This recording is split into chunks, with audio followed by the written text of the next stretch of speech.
कधी कधी लाईफमध्ये, बिझनेसमध्ये, इंटरव्ह्यूजमध्ये, करिअरमध्ये, सोशल लाईफमध्ये किंवा एखादा वादविवाद करते वेळेस आपल्याला एक तर क्रिटिकल प्रॉब्लेम सॉल्व्ह करण्यासाठी किंवा विन विन सिच्युएशन क्रिएट करण्यासाठी एक विशिष्ट टेक्निक हवी असते. ही टेक्निक म्हणजे out of the box thinking. Out of box thinking म्हणजे काय, तर एका विशिष्ट चौकटीच्या किंवा मर्यादेच्या पलीकडे जाऊन विचार करणे आणि त्यानंतर वाईज डिसिजन्स घेणे किंवा कृती करणे. जेव्हा जेव्हा आपल्याला समस्या येतात तेव्हा तेव्हाच आपण उत्तर शोधायचा प्रयत्न करत असतो. तेव्हा तेव्हा आपल्याला उत्तरं सुचतात, तेव्हा तेव्हा आपण नवीन काहीतरी शोध घेतो. पण बऱ्याचदा असं होतं की एका विशिष्ट टप्प्यावर आल्यानंतर आपण डोक्याला ताण देणं कमी करतो किंवा ताण देत नाही. परिणामी आपण उत्तर शून्य राहतो. मग उत्तर शून्य राहू तर आपण या स्पर्धेत टिकणार कसं, पुढे जाणार कसं, ध्येय गाठणार कशी, तर त्यासाठी आपल्याला आउट ऑफ बॉक्स थिंकिंग गरजेची आहे. पण कशी करायची out of the box thinking, तर त्यासाठीच आपण आज इथे माहिती मिळवणार आहोत. पहिली रिक्वायरमेंट अशी आहे आउट ऑफ बॉक्स थिंकिंगची की तुमचं मन शांत हवं, विचार स्थिर हवेत आणि जिभेवर संयम हवा.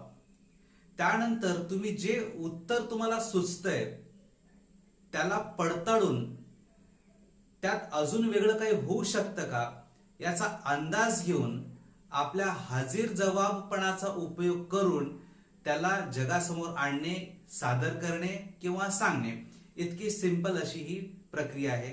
ही फर्स्ट रिक्वायरमेंट आहे आउट ऑफ बॉक्स थिंकिंगची. पण नेमकं करायचं कसं? ऍक्च्युली सगळं खूप सिंपल आहे. आपल्याला फक्त याची सवय लावून घेणं गरजेची आहे. एकदा याची सवय लावून घेतली की ती नक्कीच आपल्या लाईफचा हा इंटिग्रल पार्ट बनेल. आपण काही एक्झाम्पल्स पाहूया. सगळ्यात पहिलं एक्झाम्पल घेऊया आपण एका इंटरव्ह्यूचं. एका इंटरव्ह्यू दरम्यान एक इंटरव्ह्यूवर कॉफी मागवतो. कॉफी येते आणि कप्स हे टेबलवर ठेवले जातात. समोर कॅन्डिडेट असतो आणि नेमका त्या क्षणाला इंटरव्ह्यूवर प्रश्न विचारतो, what is before you. Candidate काही सेकंड वेट करतो. तुम्हाला आम्हाला काय सुचेल हो? समोर कॉफी आणून ठेवली आहे तर आपण काय विचार करणार? एक्झॅक्टली कॉफी किंवा कॉफीचा कप. पण शॉकिंगली तो कॅन्डिडेट आन्सर करतो T. T? What is this guy? Doesn't he know the difference between T and coffee? याला इतका छोटासा डिफरन्स माहित नाहीये असं आपल्याला वाटेल. पण नेमकं त्याच वेळेस इंटरव्ह्यूवर त्याचं उत्तर योग्य ठरवतो. आता हे कसं काय? तर ऍक्च्युली इंटरव्ह्यूवरचा प्रश्नच हा होता, व्हॉट इज बिफोर यू. इंग्रजीमध्ये ए टू झेड अल्फाबेट्स आहेत, त्यापैकी यू हे एक लेटर. यूच्या आधी काय येतं? Exactly T. आणि हेच उत्तर त्या कॅन्डिडेटने दिलेलं होतं. मित्रांनो, this is what out of box thinking is. ही अशा पद्धतीने करायची असते की काहीतरी वेगळं अँसर आपल्याला शोधायचं असतं, जे समोर असतं पण दिसत नसतं, पण ते तितकंच ऍक्युरेट देखील असतं. त्यानंतर आपण दुसरं एक उदाहरण पाहूया. इथे देखील आपण एक इंटरव्ह्यूचा सिनॅरिओ घेऊया कारण ते खूप इंटरेस्टिंग आहे. Out of the box concept हा एक खूप इझी कॉन्सेप्ट आहे आणि हाच मला तुम्हाला पटवून द्यायचा आहे. एका ठिकाणी इंटरव्ह्यू चालू असतात. जवळपास 25 कॅन्डिडेट तिथे जमलेले असतात. 25 पैकी 24 कॅन्डिडेट 24 मिनिटात इंटरव्ह्यूवरने हाकलून दिलेलं असतं, कारण तो तसा एक विशिष्ट प्रश्न विचारत होता आणि त्याचं उत्तर कोणालाच येत नव्हतं. मग 25वा कॅन्डिडेट घाबरत घाबरत गेला. त्याला वाटलं काय माहिती आता आपल्याला काय विचारलं जातं. कॅन्डिडेट तिथे गेला आणि इतर 24 लोकांना जो प्रश्न इंटरव्ह्यूवरने विचारला तोच त्याला देखील विचारला. He said, write something on the board.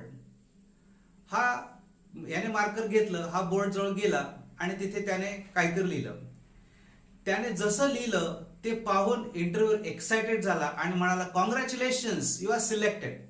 ये बस आपण पुढचा विषय डिस्कस करूया. हा कॅन्डिडेट लिटरली सिलेक्ट झाला. पण असं याने काय केलं जे बाकीच्या 24 जणांनी केलं नाही?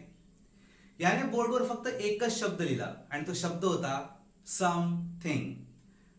इंटरव्ह्यूअर हेच तर सांगत होता, write something on the board, पण लोक त्याचा कॅन्डिडेट त्याचा वेगळा अर्थ घ्यायचे. राईट समथिंग म्हटल्यानंतर काहीतरी वेगळं लिहायचंय बाबा, चला मग कोणी सुविचार लिहित होतं, कोणी जिंगल लिहित होतं, कोणी चारोळी लिहित होतं, कोणी स्लोगन लिहित होतं, कोणी वन लाईनर लिहित होतं, कोणी कॅच लाईन लिहिते, कोणी पंच लाईन लिहित आहे. आणि यातलं कुठलंही उत्तर अकॉर्डिंग टू द इंटरव्ह्यूअर हे एक्सपेक्टेड नव्हतं. The most expected word was something जो तो त्याच्या प्रश्नातच सांगत होता. This is what the out of the box thinking is. आपण याला अजून एका उदाहरणाद्वारे समजून घेऊयात. हे उदाहरण थोडंसं वेगळं आहे.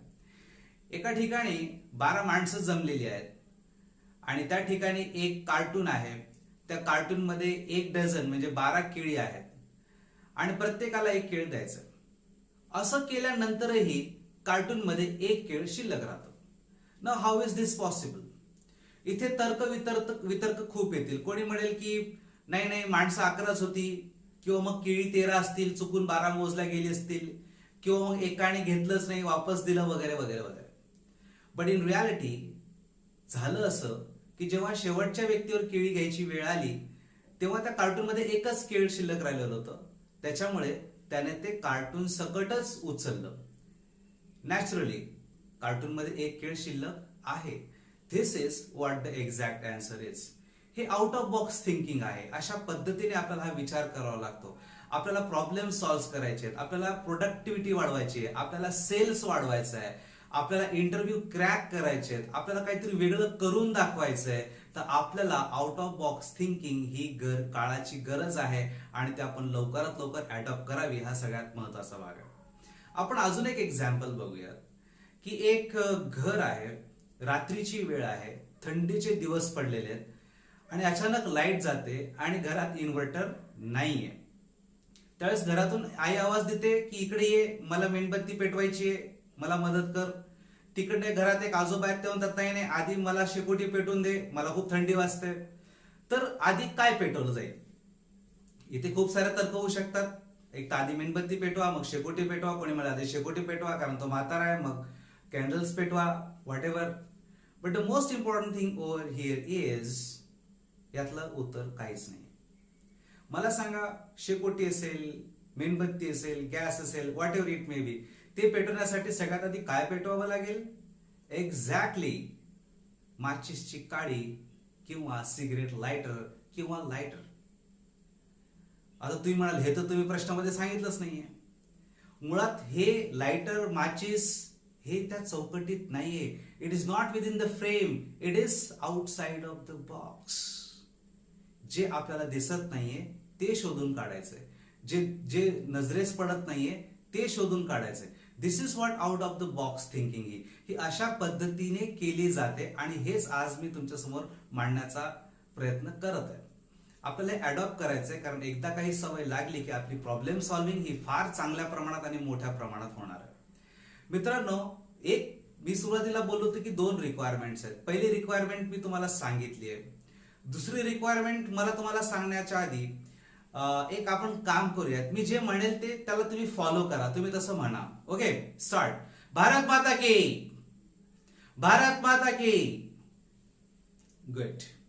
आता या ठिकाणी तुमच्या जिभेवर किंवा तुमच्या मनात जय हा शब्द आला असेलच, आणि आला असेल तर मी तो म्हटलेला नाहीये.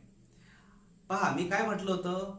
मी जे म्हणेल ते म्हणा, मी जे म्हणेल त्याला फॉलो करा. मी फक्त भारत माता की म्हटलं, मी जय म्हटलंच नाही. जर तुमच्या जिभेवर, तुमच्या मनात जय हा शब्द आलाच असेल तर लक्षात घ्या, आउट ऑफ बॉक्स थिंकिंगची दुसरी सगळ्यात महत्वाची रिक्वायरमेंट ही आहे की आपले कान नेहमी उघडे ठेवा. Be a careful listener. आणि ही दुसरी आणि सगळ्यात महत्वाची रिक्वायरमेंट आहे. ही जर तुमच्याकडे असेल तर तुम्ही खूप सारे प्रॉब्लेम्स अत्यंत सहजरित्या सॉल्व्ह करू शकता, इंटरव्ह्यूज क्रॅक करू शकता, तुमच्या सोशल लाईफ मध्ये बरेचसे वादविवाद जिंकू शकता, विन विन सिच्युएशन क्रिएट करू शकता, बिझनेस मध्ये प्रोडक्टिव्हिटी वाढवू शकता, सेल्स मार्केटिंग वाढवू शकता, छोटे छोटे दैनंदिन जीवनात येणारे प्रॉब्लेम सॉल्व्ह करू शकता. एक अत्यंत सोपी अशी टेक्निक आहे. तर तुम्ही याबद्दल विचार करा, हिला अडॉप्ट करा आणि नक्कीच तुम्हाला याचा फायदा मिळेल. थँक्यू.